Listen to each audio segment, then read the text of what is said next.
ಹರೇ ಕೃಷ್ಣ. ಭಗವದ್ಗೀತಾ ಅಧ್ಯಯನಕ್ಕೆ ಎಲ್ಲರಿಗೂ ಸ್ವಾಗತ. 10ನೇ ಅಧ್ಯಾಯವನ್ನು ಅಧ್ಯಯನ ಮಾಡುತ್ತಿದ್ದೇವೆ. ಇದನ್ನು ವಿಭೂತಿಯೋಗ ಎಂದು ಕರೆಯುತ್ತಾರೆ. ಸಾಮಾನ್ಯವಾಗಿ ಜನರಿಗೆ ದೇವರು ದೊಡ್ಡವನೆಂದು ಗೊತ್ತು, ಆದರೆ ದೇವರು ಹೇಗೆ ದೊಡ್ಡವನು ಎಂದು ವಿವರವಾಗಿ ತಿಳಿಯದು. ಈ ವಿವರಗಳನ್ನು ತಿಳಿಯಲು ನಾವು ಭಗವದ್ಗೀತೆಯ 10ನೇ ಅಧ್ಯಾಯವಾದ ವಿಭೂತಿಯೋಗವನ್ನು ಅರ್ಥ ಮಾಡಿಕೊಳ್ಳಬೇಕು. ದೇವರು ಹೇಗೆ ದೊಡ್ಡವನು ಎಂದು ಯಥಾರ್ಥವಾಗಿ ತಿಳಿದರೆ ಮನುಷ್ಯನು ಸಹಜವಾಗಿ ಶರಣಾಗುತ್ತಾನೆ ಮತ್ತು ಪ್ರಭುವಿನ ಭಕ್ತಿ ಸೇವೆಯಲ್ಲಿ ನಿರತನಾಗುತ್ತಾನೆ. ಅಹಂ ಸರ್ವಸ್ಯ ಪ್ರಭವೋ ಮತ್ತಃ ಸರ್ವಂ ಪ್ರವರ್ತತೆ ಇತಿ ಮತ್ವಾ ಭಜಂತೆ ಮಾಂ ಬುಧಾ ಭಾವ ಸಮನ್ವಿತ. ಅನುವಾದ: ಎಲ್ಲ ಆಧ್ಯಾತ್ಮಿಕ ಮತ್ತು ಭೌತಿಕ ಜಗತ್ತುಗಳ ಮೂಲವು ನಾನೇ, ಎಲ್ಲವೂ ನನ್ನಿಂದ ಹೊರಸೂಸುತ್ತದೆ. ಇದನ್ನು ಸಂಪೂರ್ಣವಾಗಿ ತಿಳಿದ ವಿದ್ವಾಂಸರು ನನ್ನ ಭಕ್ತಿ ಸೇವೆಯಲ್ಲಿ ನಿರತರಾಗುತ್ತಾರೆ ಮತ್ತು ಹೃದಯ ತುಂಬಿ ನನ್ನನ್ನು ಪೂಜಿಸುತ್ತಾರೆ. ಯಾರು ವೇದಗಳನ್ನು ಪರಿಪೂರ್ಣವಾಗಿ ಅಧ್ಯಯನ ಮಾಡಿ ಆಚಾರ್ಯರಿಂದ ತಿಳುವಳಿಕೆಯನ್ನು ಪಡೆಯುತ್ತಾರೋ ಅವರು ಶ್ರೀಕೃಷ್ಣನು ಐಹಿಕ ಮತ್ತು ಆಧ್ಯಾತ್ಮಿಕ ಪ್ರಪಂಚಗಳಲ್ಲಿ ಇರುವುದೆಲ್ಲಕ್ಕೂ ಮೂಲನಾಗಿದ್ದಾನೆ ಎನ್ನುವುದನ್ನು ಅರ್ಥ ಮಾಡಿಕೊಳ್ಳಬಲ್ಲ. ಹೀಗೆ ಆತನು ಭಕ್ತಿ ಸೇವೆಯಲ್ಲಿ ತೊಡಗಿರುತ್ತಾನೆ.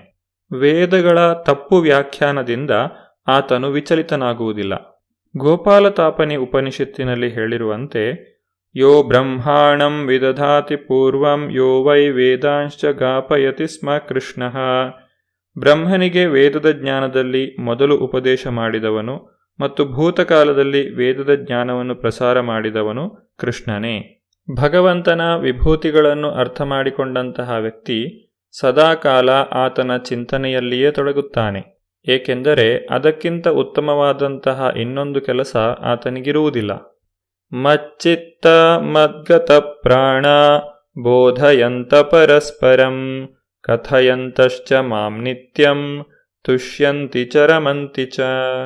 ಅನುವಾದ: ನನ್ನ ಪರಿಶುದ್ಧ ಭಕ್ತರ ಯೋಚನೆಗಳು ನನ್ನಲ್ಲಿ ನೆಲೆಸಿರುತ್ತವೆ, ಅವರ ಬಯಕೆಗಳು ಸಂಪೂರ್ಣವಾಗಿ ನನಗೆ ಅರ್ಪಿತವಾಗುತ್ತವೆ ಮತ್ತು ಪರಸ್ಪರವಾಗಿ ನನ್ನ ವಿಷಯವನ್ನು ತಿಳಿಸಿಕೊಡುತ್ತಾ ನನ್ನ ಬಗೆಗೆ ಮಾತನಾಡುತ್ತಾ ಅವರು ಬಹುತೃಪ್ತಿಯನ್ನು ಆನಂದವನ್ನು ಪಡೆಯುತ್ತಾರೆ.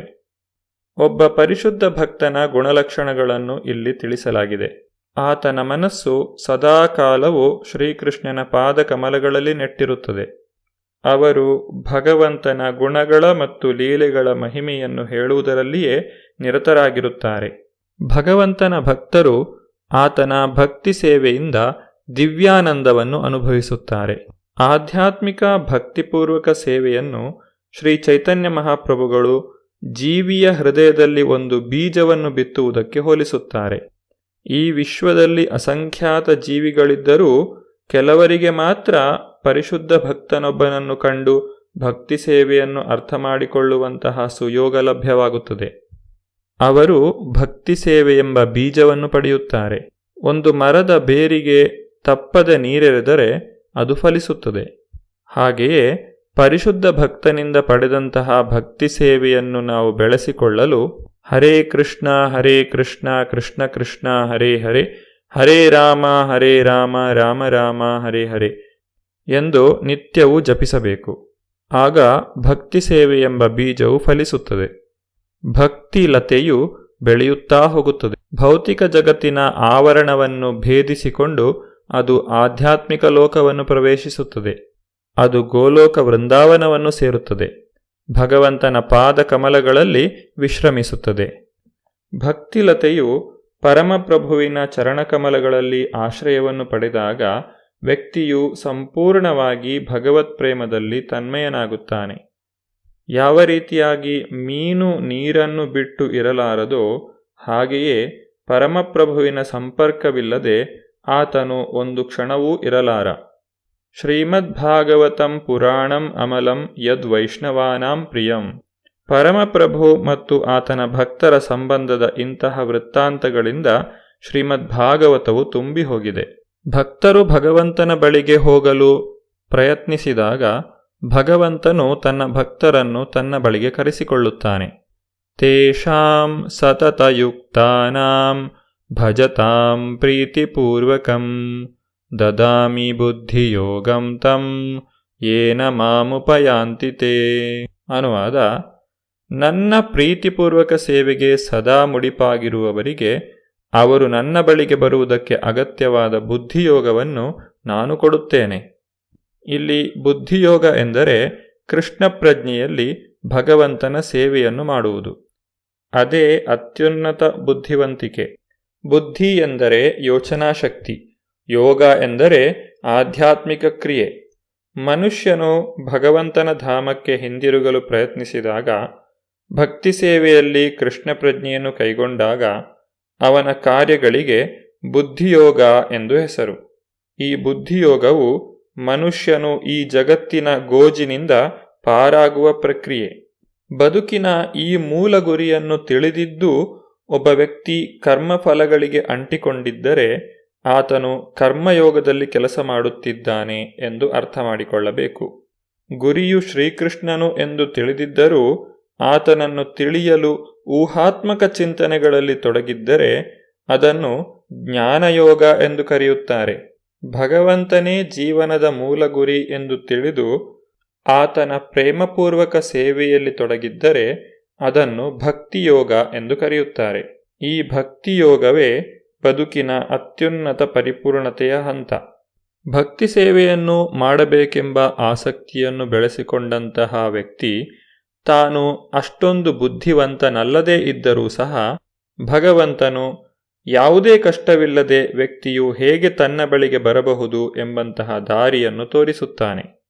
ಇದಕ್ಕೆ ಇರಬೇಕಾದ ಅರ್ಹತೆ ಎಂದರೆ ಮನುಷ್ಯನು ಸದಾ ಕೃಷ್ಣ ಪ್ರಜ್ಞೆಯಲ್ಲಿ ನಿರತನಾಗಿದ್ದು ಪ್ರೀತಿ ಮತ್ತು ಭಕ್ತಿಯಿಂದ ಎಲ್ಲ ಬಗೆಯ ಸೇವೆಗಳನ್ನು ಸಲ್ಲಿಸಬೇಕು. ಭಕ್ತನು ಆತ್ಮಸಾಕ್ಷಾತ್ಕಾರದ ಹಾದಿಯಲ್ಲಿ ಮುನ್ನಡೆಯುವಷ್ಟು ಬುದ್ಧಿವಂತನಲ್ಲದೇ ಇದ್ದರೂ ಪ್ರಾಮಾಣಿಕನಾಗಿದ್ದು ಭಕ್ತಿ ಸೇವೆಗೆ ನಿಷ್ಠನಾಗಿದ್ದರೆ ಭಗವಂತನು ಪ್ರಗತಿಯನ್ನು ಸಾಧಿಸಲು ಮತ್ತು ಕಟ್ಟಕಡೆಗೆ ತನ್ನ ಬಳಿಗೆ ಬರಲು ಅವನಿಗೆ ಅವಕಾಶವನ್ನು ನೀಡುತ್ತಾನೆ. ಇದು ಭಗವಂತನ ವಿಶೇಷ ಅನುಕಂಪ. ತೇಷಾಮೇವಾನುಕಂಪಾರ್ಥಂ ಅಹಂ ಅಜ್ಞಾನಜಂ ತಮಃ ನಾಶಯಾಮ್ಯಾತ್ಮಭಾವಸ್ಥೋ ಜ್ಞಾನದೀಪೇನ ಭಾಸ್ವತ. ಅನುವಾದ: ಅವರಿಗೆ ವಿಶೇಷ ಅನುಕಂಪವನ್ನು ತೋರಲು ನಾನು ಅವರ ಹೃದಯಗಳಲ್ಲಿದ್ದು ಜ್ಞಾನದ ದೀಪದ ಬೆಳಕಿನಿಂದ ಅಜ್ಞಾನದ ಕತ್ತಲನ್ನು ನಾಶ ಮಾಡುತ್ತೇನೆ. ಹರೇ ಕೃಷ್ಣ ಕೃಷ್ಣ ಕೃಷ್ಣ ಹರೇ ಹರೇ, ಹರೇ ರಾಮ ರಾಮ ರಾಮ ಹರೇ ಹರೇ. ಈ ಮಹಾಮಂತ್ರವನ್ನು ಪ್ರಚಾರ ಮಾಡುವ ಮೂಲಕ ಚೈತನ್ಯ ಮಹಾಪ್ರಭುಗಳು ಭಕ್ತಿ ಸೇವೆಯ ದಿವ್ಯಾನಂದವನ್ನು ಎಲ್ಲರಿಗೂ ನೀಡಿದ್ದಾರೆ. ಭಕ್ತಿ ಸೇವೆಯಲ್ಲಿ ನಿರತರಾಗುವವರಿಗೆ ಸಾಕಷ್ಟು ಶಿಕ್ಷಣ ಇಲ್ಲದೇ ಇದ್ದರೂ, ವೇದದ ತತ್ವಗಳ ತಿಳುವಳಿಕೆ ಸಾಕಷ್ಟು ಇಲ್ಲದೇ ಇದ್ದರೂ ಭಗವಂತನು ಅವರಿಗೆ ಸಹಾಯ ಮಾಡುತ್ತಾನೆ. ಭಗವಂತನನ್ನು ಊಹಾತ್ಮಕ ಚಿಂತನೆಗಳಿಂದ ಅರ್ಥ ಮಾಡಿಕೊಳ್ಳಲು ಸಾಧ್ಯವೇ ಇಲ್ಲ. ಭಕ್ತಿ ಸೇವೆಯಿಂದ ಮಾತ್ರ ಭಗವಂತನು ಪ್ರಸನ್ನನಾಗುತ್ತಾನೆ. ಪರಿಶುದ್ಧ ಭಕ್ತನು ತನ್ನ ಹೃದಯದಲ್ಲಿ ಶ್ರೀಕೃಷ್ಣನನ್ನು ಸದಾ ನೆಲೆಗೊಳಿಸಿಕೊಂಡಿರುತ್ತಾನೆ. ಸೂರ್ಯನಂತಿರುವ ಶ್ರೀಕೃಷ್ಣನ ಸನ್ನಿಧಿಯಲ್ಲಿ ಅಜ್ಞಾನದ ಕತ್ತಲೆಯು ಕೂಡಲೇ ಚದುರಿ ಹೋಗುತ್ತದೆ.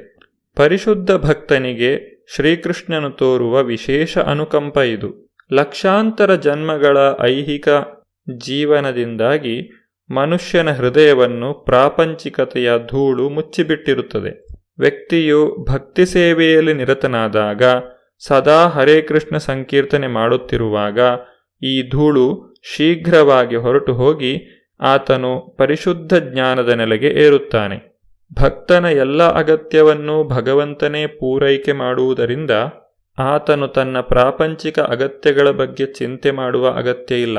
ಭಗವದ್ಗೀತೆಯ ಈ 4 ಶ್ಲೋಕಗಳನ್ನು ಚತುಶ್ಲೋಕಿ ಭಗವದ್ಗೀತಾ ಎಂದು ಕರೆಯುತ್ತಾರೆ. 10ನೇ ಅಧ್ಯಾಯದ 8, 9, 10 ಮತ್ತು 11ನೇ ಶ್ಲೋಕಗಳಲ್ಲಿ ಭಗವಂತನು ಭಗವದ್ಗೀತೆಯ ಸಂಪೂರ್ಣ ಸಾರವನ್ನು ನೀಡಿದ್ದಾನೆ.